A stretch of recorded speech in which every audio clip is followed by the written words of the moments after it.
Cross-contour lines help us understand the structure of the objects we're observing. They flow over the form of a three-dimensional object to reveal that object's surface characteristics. Now we've begun with the contour line drawing, which is a drawing where you have outlines that define the edges of the objects. Cross-contour lines are going to begin by being straight in the middle of the form. Then, as you draw out to the sides, they are going to reflect the contour or outline you are seeing. By adding the cross-contour lines, we are understanding the three-dimensionality so much more. Cross-contour lines help us understand how to see objects in 3 dimensions. This technique will help us whenever we are shading forms and wanting them to look 3-dimensional. Because whenever you shade, you need to understand the direction of cross-contour lines. So the direction of our shading marks imply the 3-dimensionality of the form.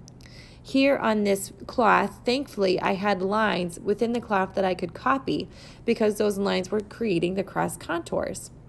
And I'm showing the different ripple changes in the marks. Here, notice how these lines that I'm drawing are curving with the contour of the apple. They're not going in the opposite direction, they're curving around the form. You're going to want to draw 2 sets of cross-contour lines. One that goes like vertically in the form and then horizontally. So we want them to kind of cross-hatch over top of one another. If you're noticing that the marks you're making do not define the form and the form looks weird, then erase, reanalyze the photo, and redraw. You'll notice that the streaks in the apples or whatever fruit you might be drawing imply cross-contour lines. So make sure that you are looking for those streaks so you can understand the direction that your cross-contour line should be going in. Here's an example of what I do not want you to do. I do want you to begin with that vertical line in the middle, but when you start drawing your cross-contour lines, notice how these are just straight. They're not even following the cross-contour 3-dimensionality of the form. And then these are starting to curve in the opposite direction. They're not matching the contour of the right-hand side of the apple. Now these are starting to match the contour of the left side of the apple. Notice they're curving with the direction, but with that one, I started going straight on the end.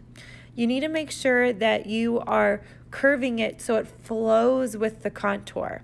So I'm just going to erase this here, draw it back in, and watch me flow it with the contour. You see how I'm like having that contour define how I end that line. That's what it should be looking like. So don't do what the right side of the apple looks like. You can actually see how the right side of that apple looks really flat and the left side looks way more 3-dimensional. If you have fabric, try not to do angular geometric lines. They should be nice, smooth, and organic like the ones I'm about to draw here. We want the fabric to look soft and round, and if you draw lots of rigid lines in there, it's not going to look like that. So take your time whenever you're doing this, and it will be great.